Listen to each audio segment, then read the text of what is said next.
खान साहब एक करके मुझे नजर आ रहे हैं। खान साहब जी। जी। जी अस्सलाम वालेकुम। अस्सलाम। वालेकुम अस्सलाम। जी वालेकुम सलाम जनाब। जी, मेरा सवाल खैसर साहब से है। आ, हम्म, हुक्म ये जनाब। जी खैसर साहब, आप क्योंकि ये नहीं मानते कि साइंस के जरिए इस्लाम को प्रूव किया जा सकता, तो अगर कोई पूछे कि आप इस्लाम को सच्चा कैसा प्रूव करेंगे, तो आप उल्टा उन्हीं पे बर्डन ऑफ प्रूफ डाल रहे कि आप उस जैसी आयत लेके आओ। अगर मैं नहीं ला सकते तो ये मानो कि इस्लाम सच्चा है। तो और ये मानो कि अगर मतलब पहाड़ में से बहुत सारे मतलब नबियों की स्टोरीज है कि कैमल पहाड़ में मतलब पत्थर में से निकल आया, और नाइल नदी को दो टुकड़े का, ये मिरेकल्स है। मतलब आप इस्लाम को प्रूव करना आमिर भाई छोड़ जरा के। इनको ले लें, किसी को जरा ठीक है। जगह बना। जी। ठीक है, मैं बनाता हूँ। ओके जी। हम्म। ठीक। उल्टा बर्डन ऑफ प्रूफ फिर मतलब जो जो सवाल पूछ रहा है उस पर डाल रहे। मतलब ऐसा क्यों आप बिना साइंस के? और क्योंकि मैंने सचवाला साहब की डिबेट देखी थी मुफ्ती साहब से, आपने साइंस को इस्तेमाल नहीं किया था लेकिन मैथमेटिक्स को इस्तेमाल किया था, उसके प्रूव करने की कोशिश की थी। मतलब एक सब्जेक्ट रिजेक्ट कर रहे क्योंकि इट इज नॉट मतलब फिजिबल नहीं है, लेकिन दूसरा सब्जेक्ट इस्तेमाल करके इस्लाम को प्रूव करने की कोशिश कर रहे हैं, तो ये क्या रैशनली सही है? और मेरा ये सवाल ये है कि स्वांटे पाबो को नोबेल एक प्राइज मिला है क्या इसकी एक वजह से? एक क्या? एक कर ले भाई, रुक जाए। हाँ भाई जी, अच्छा कसर भाई। जी। चलिए, अब वादा इन्होंने कर दिया तो चले, अब फिर बात हो जाए कि नहीं, सवाल तो आ गया था तो। अच्छा, क्या हुआ नोबेल प्राइज को मिला जी? नहीं मतलब मैं मुसलमान हूँ, मैं मानता हूँ। मेरा सवाल है कि स्पैंटे पाबो को नोबेल प्राइज ये निएंडरथाल स्पीशीज के डीएनए को डिस्कवर करने को मिला था, तो कैसे क्या एवोल्यूशन सही प्रूफ होता? नहीं, नहीं होता। कैसे होता है? यहीं से स्टार्ट कर लेते हैं।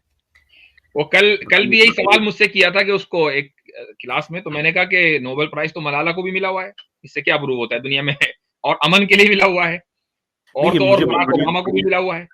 मुझे बड़ी खुशी है कि खान साहब ने ये सवाल पूछ लिया, इसलिए कि हमारे देसी जो इर्तकाई हैं पाकिस्तान और इंडिया के, उन्होंने आसमान सर पे उठाया हुआ को देखो एवोल्यूशन साबित होगी, पाबो को जो मिल गया। बताइए जी, पाबो को मिलने से एवोल्यूशन कैसे साबित ठीक होती है? बताइएगा।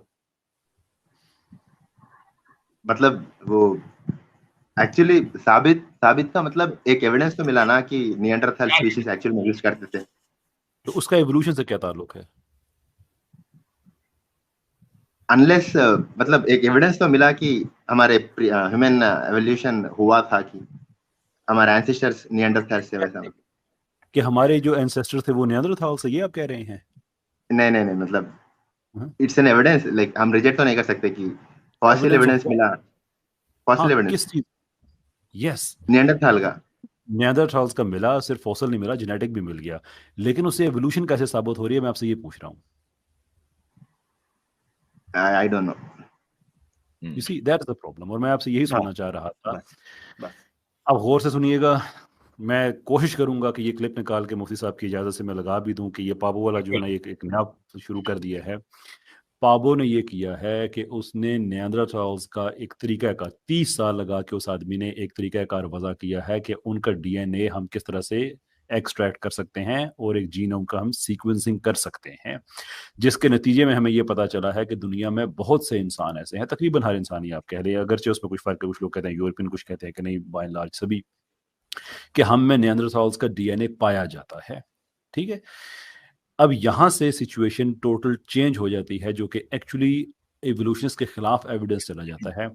इसलिए ये कल भी मैं अपनी स्ट्रीम में कह रहा था, इसलिए कि बायोलॉजी में, पर्टिकुलरली इवोल्यूशन में, जो स्पीशीज की हमें डेफिनेशन दी जाती है वो ये है कि दो ऐसे जानदार जो आपस में इंटरब्रीड करके आगे से फिर हेल्थी फंक्शनल ऑफस्प्रिंग्स पैदा कर सकें, बच्चे पैदा कर सकें, यानी कि उनका आपस में सेक्सुअल रिलेशनशिप भी पॉसिबल हो और आगे उनके फिर ठीक ठीक वाले बच्चे, ऐसे नहीं कि जो अपाहज हों, पैदा होता ही मर जाएं और इसलिए कि वो सर्वाइव ना कर सकें, ऑर्गन ऐसे हों, नहीं, ऐसे नहीं, ठीक ठीक बच्चे उनके हों।